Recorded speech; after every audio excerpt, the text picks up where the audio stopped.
कहते हैं कि कालब्रह्म ने या कहें कि सर्वोच्च ईश्वर ने मनुष्य को मिट्टी से, देवताओं को प्रकाश से और देवताओं के विपरीत शक्तियों को आग से बनाया है।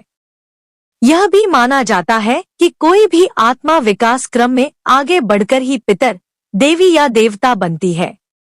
यह भी माना जाता है कि प्राचीन काल में सभी देवता सशरीर धरती पर ही रहते थे और उन्हीं का तप शासन भी था। देवता और असुरों में युद्ध होता रहता था। यह भी कहा जाता है कि उस काल के मनुष्य या देवतुल्य लोगों की औसत उम्र 500 वर्ष होती थी। यह जानने के बाद अब हम जानते हैं मृत्यु के देवता यमराज की मृत्यु का रहस्य।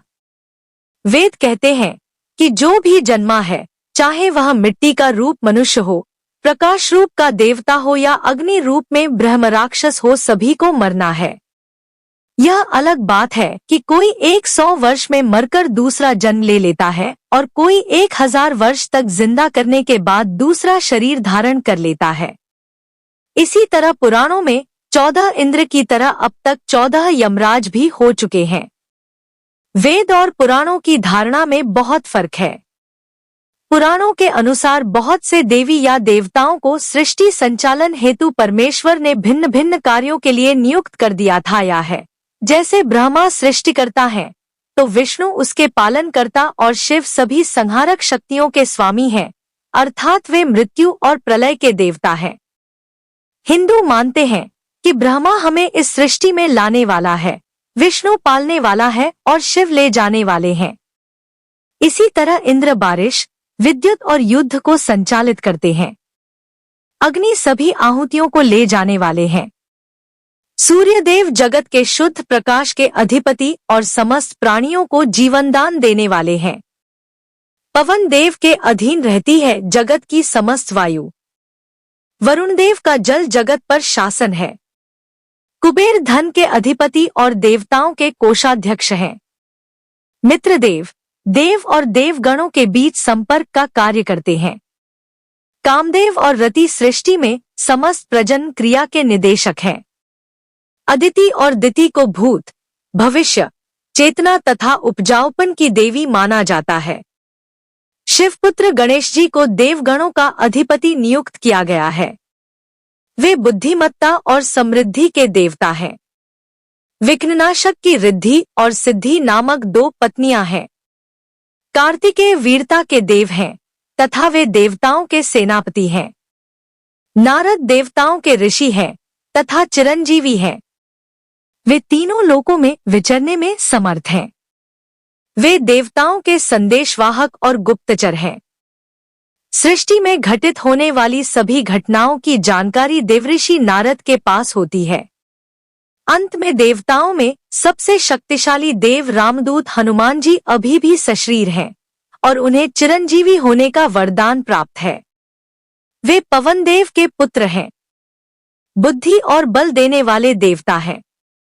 उनका नाम मात्र लेने से सभी तरह की बुरी शक्तियां और संकटों का खात्मा हो जाता है। इसी तरह यमराज सृष्टि में मृत्यु के विभागाध्यक्ष हैं।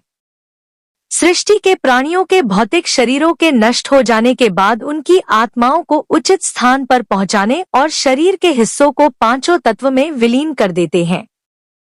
वे मृत्यु के देवता हैं। चित्रगुप्त संसार के लेखाजोखा कार्यालय को संभालते हैं और यमराज स्वर्ग तथा नरक के मुख्यालयों में तालमेल भी कराते रहते हैं।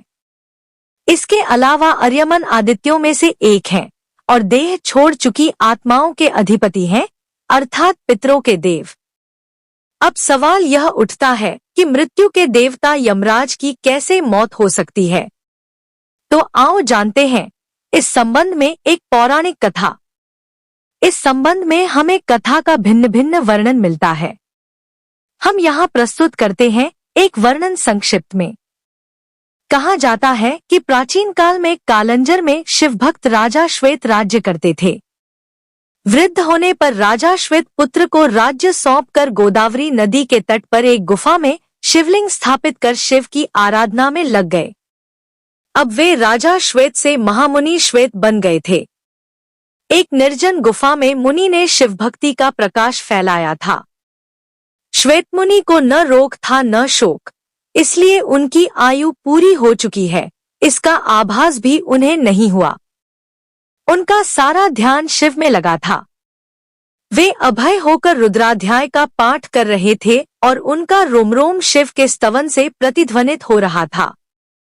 आयु समाप्त होने के बाद यमदूतों ने मुनि के प्राण लेने के लिए जब गुफा में प्रवेश किया तो गुफा के द्वार पर ही उनके अंग शिथिल हो गए। वे गुफा के द्वार पर ही खड़े होकर श्वेतमुनि की प्रतीक्षा करने लगे। कहते हैं कि जब यमदूत बलपूर्वक श्वेतमुनि को वहां से ले जाने लगे तो वहां श्वेतमुनि की रक्षा के लिए शिव के गण प्रकट हो गए। भैरव ने यमदूत मृत्युदेव पर डंडे से प्रहार कर उन्हें मार दिया। इधर जब मृत्यु का समय निकलने लगा तो चित्रगुप्त ने यमराज पूछा, श्वेत अब तक यहाँ क्यों नहीं आया? तुम्हारे दूत भी अभी तक नहीं लौटे हैं। तभी कांपते हुए यमदूतों ने यमराज के पास जाकर सारा हाल सुनाया। मृत्युदेव की मृत्यु का समाचार सुनकर क्रोधित यमराज हाथ में यमदंड लेकर भैंसे पर सवार होकर अपनी सेना, चित्रगुप्त, आधिव्याधि आदि के साथ वहां पहुंचे। इधर शिवजी के पार्षद पहले से ही वहां खड़े थे। यमराज जब बलपूर्वक श्वेतमुनि को ले जाने लगे तब सेनापति कार्तिकेय ने शक्तिस्त्र यमराज पर छोड़ा, जिससे यमराज की भी मृत्यु हो गई। यमदूतों ने भगवान सूर्य के पास जाकर सारा समाचार सुनाया।